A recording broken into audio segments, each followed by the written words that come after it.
Hello and welcome to Ellen Ruth Soap. I'm Ellen and today I am making Rose Quartz soap. And I've done this before, I have other videos and I designed it a certain way. I'm going to do something a little different today. I got these beautiful Rose Quartz stones from Soma Sundries.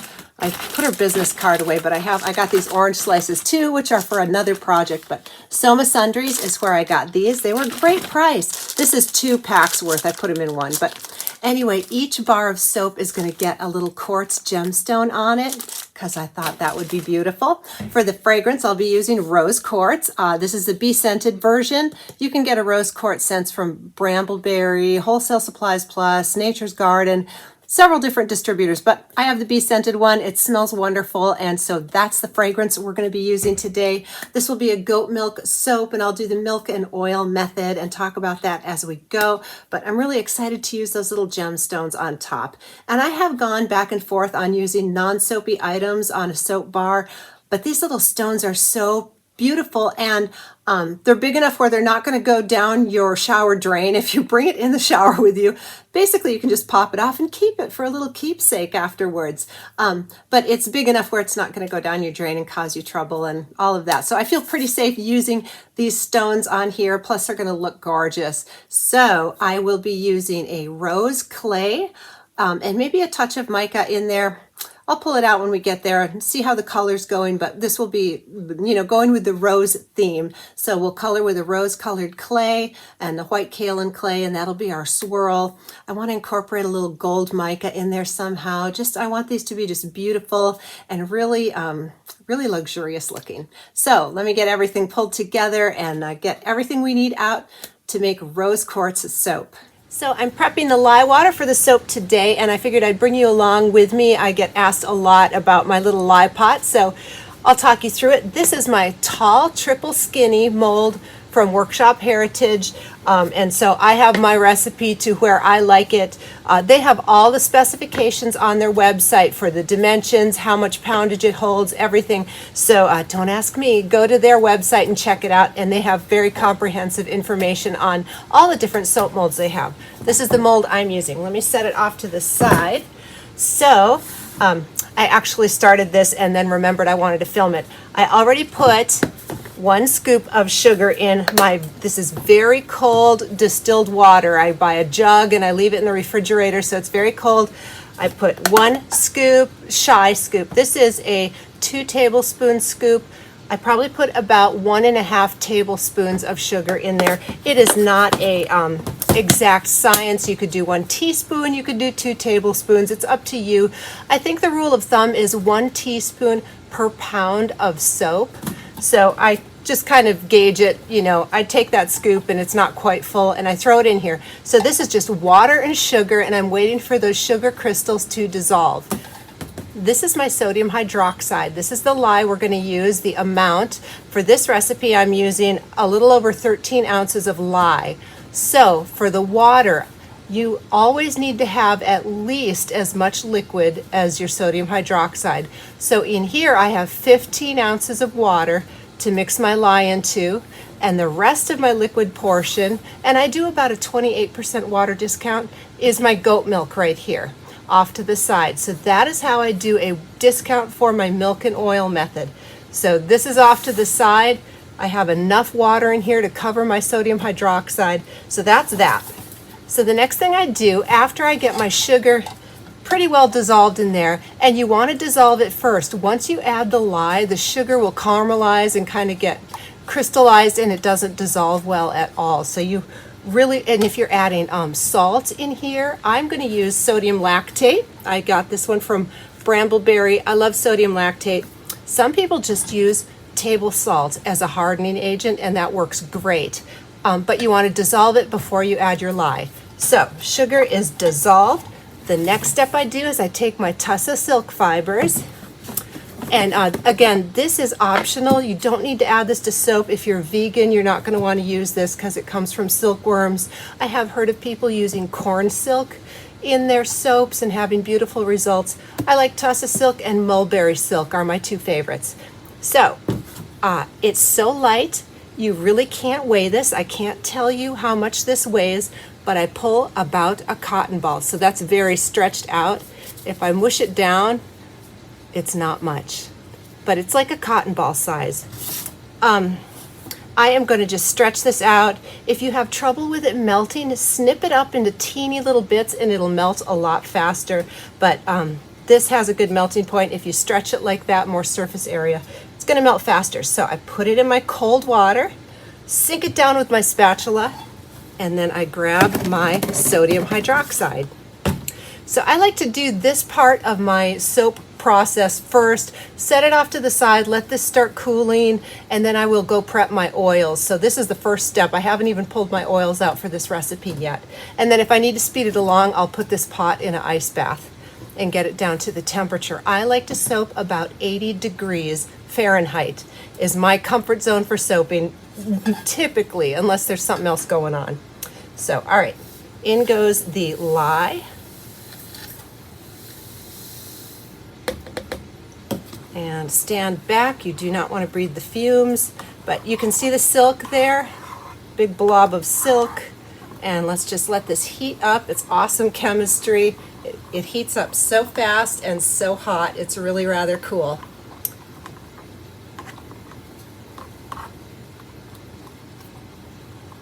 And I like to stir until I can't feel any granules in the bottom. I want to make sure all those lye crystals are dissolved. Otherwise they can kind of cake up, and so it's just good to stir until it's all dissolved. And there is no silk blob in there. It is all melted. So that is my pot. I'm going to let this cool down for a little bit before I add my sodium lactate. That's just how I like to do it. I add sodium lactate at a rate of 1 teaspoon per pound of oils. Not total weight, but per pound of oils is the rate. I usually go a little bit shy, but that's the usage rate on sodium lactate. I'm going to let this cool a bit, then I will add that, and that is what I do to my lye pots. So I'm going to pause you here and go prep my oils, and then we'll come back for this soap. All right, here are the oils, and we're ready to put the soap additives in. But before I do, I'm going to introduce you to my new stick blender friend. I killed my old one. It's been an old faithful. I used it for, gosh, many years, and it finally gave up the ghost doing a hot process soap. I stick blended it into the grave. So here's the new one. I don't like it as well. It's much heavier, it's thicker, it tips over, and it's really hard to take this part off. It like locks into place, and when your hands are wet or, you know, greasy working with soap things, it's really hard to take this off. So I am not loving this, but that was the negative. The positive is it's got a very strong motor and it does do the blending, and I love the color. I got this on sale at Walmart. It was a very good price, and I needed something to tide me over. So here she is. Doesn't have a name. She's nameless. If you have a good name for her, let me know down below. But anyway, new stick blender. Let's get the additives in. So to the oils, here comes my goat milk that I did water discount from the main lye batch for this volume of goat milk going in here because I love it so much. And then I'm going to put all my dry additives in here, which is, I'm going to use my heavy cream powder because we're going full on luxury, and I've been really loving the lather. This is a 2 tablespoon scoop. It's actually, oh, pardon the dinging, I got a call coming in. This is a coffee scoop, and goodness, sorry about that. Most coffee scoops are 2 tablespoons, so that's what that is. All right, next ingredients. I'm going to add my white kaolin clay into everything because I love clay, and I just don't think you can overdo it. And then let me just show you the colors for the swirl. I will be using my rose clay from Brambleberry, which is such a beautiful blush color, but this fades out really light in soap. So to bump it up, I'll be using just a touch of this mica. It's called French Silk Stockings from Wholesale Supplies Plus, just to make sure this has a little staying power. But most of the color is going to be coming from the clay. So that's going to be the Rose Quartz type swirly thing. But I will go ahead and put my kaolin clay in everything. Again, 2 tablespoon scoop of the kaolin clay and my colloidal oats that I love. So let me get these all blended in and let them sit and absorb. My lye water is still cooling down a bit, and when it's all the way cooled, we'll come back and get to making soap.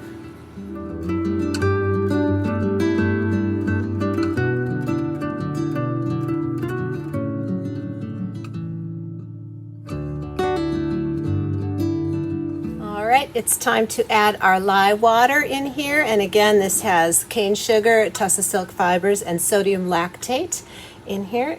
And I'm just going to bring this up to a light trace, then I'll split it, add the coloring and the fragrance later, just so we have some control over it. And let me show you what else I have going on here off to the side.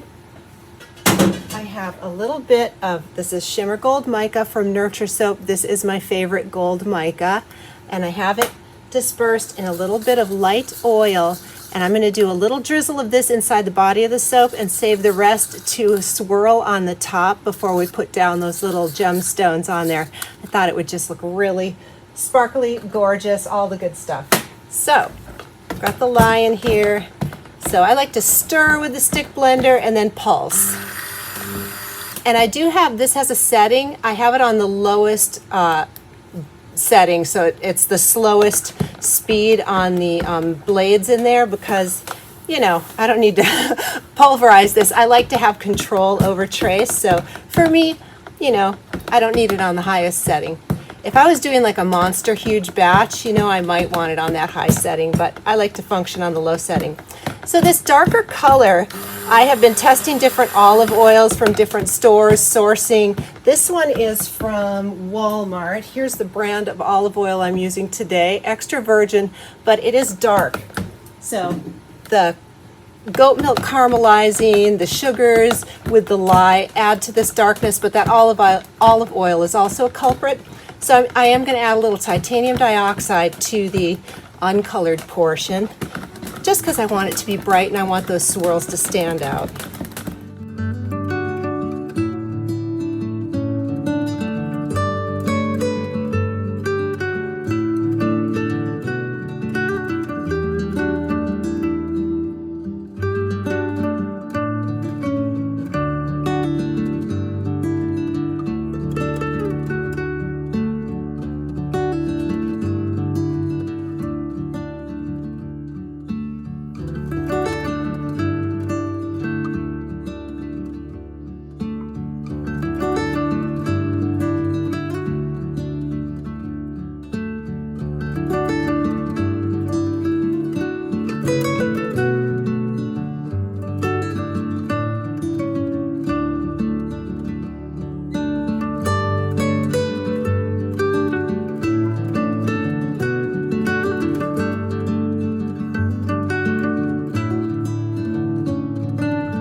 All right, I'm back. It's the next day. It's been about 24 hours. And I'm really glad that that pink lightened up. It got very dark yesterday and I was like, oh no, but it looks beautiful today. And the top is just a little bit dull. You can see how shiny those crystals or quartz are. Loving it. And then my little wonky bar here, that'll probably be either a sample bar or a gift for somebody. But it's a little dull, so I'm going to steam the top. I have my steamer turned on here. Any steamer, this is a clothing steamer. Any steamer will do. I got this very cheap on Amazon. Once in a while, it'll spit water out of the spots or out of the little top here. So this is not the best quality steamer, so I'm not recommending this, but it gets the job done for me now. When it dies, I'll get another brand. But the clothing steamer, so I'm just waiting for it to come up and then I will steam the top and you will see how it'll take this sort of, you know, dull. It's pretty, it's very pretty, but it's going to gloss up and go from pretty to gorgeous. So let's just wait for this to it's starting to boil. You can see it start boiling on the side, and then once it boils, the steam starts coming out. It takes about a minute, 90 seconds or so for it to get up to temp. I'm trying to get a good angle so you can really see the steaming action. So there, the steam is starting to come out, if you can see it. There we go. You want to get a nice good steam coming out, and then literally just slowly run it, and it will wet the top of the soap. But if you let it air dry, maybe about an hour or so, I'll come back for cutting, and it will keep the gloss, even though the soap will be dry to the touch. So it's just, you know, totally not necessary. If you have a lot of soda ash, this is a wonderful way to knock down the soda ash. And if you don't have like mica swirls or, you know, things on top, you can actually run your soap under water to rinse the top and get the shine. But I have mica swirls and these little sugar pearls there, and those would just really bleed out if I ran this under water. So I'm just going around making sure I'm getting all the little corners. And I hope this comes through on camera.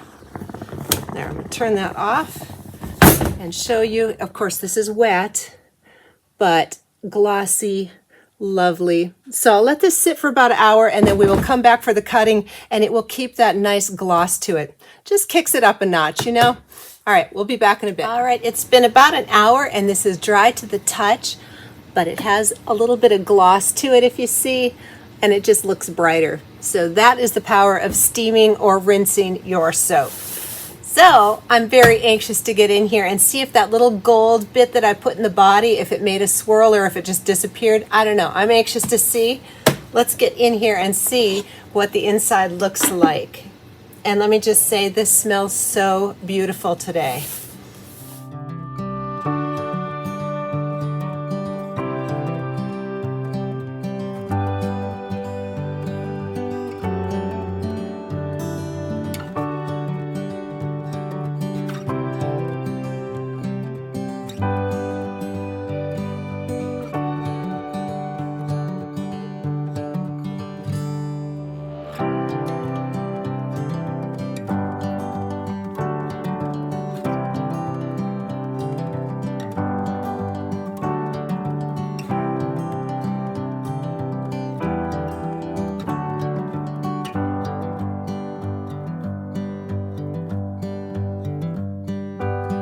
We are back with the lovely Olga, and let's get in here. My biggest challenge is going to be getting a stone on each bar. So let's see if I can line this up here. I'm going to lay it on the side and kind of look.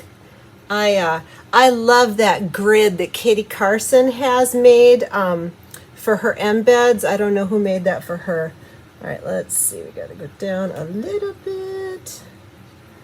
But anyway, that grid that she has is awesome. I kind of have grid envy. I would love one of those. I don't know if her husband Caleb made it for her or not, but it's very handy. All right, I think we got it. Let's go for it here.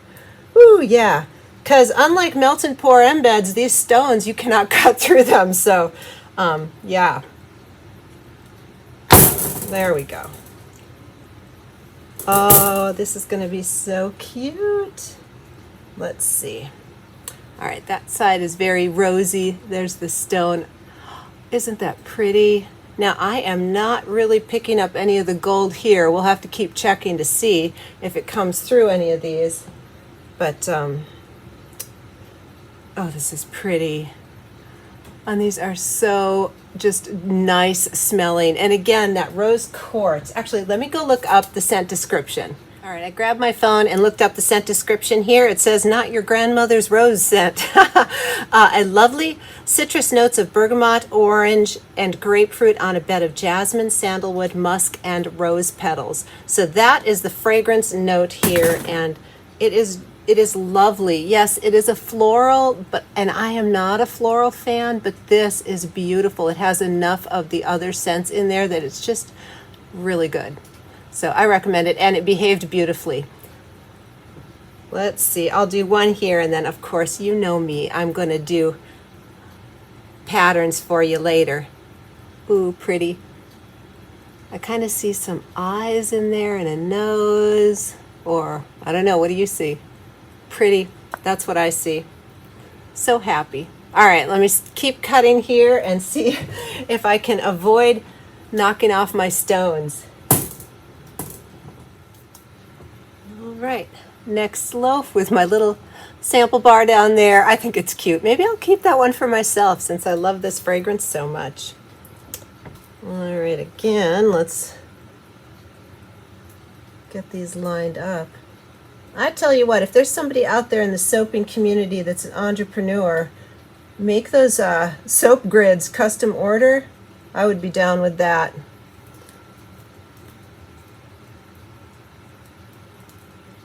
All right. And I'm actually not seeing any of the gold in the body. I guess it was just too little when I ran the hanger through there. I thought I would see a little sparkle, but I'm not seeing any yet.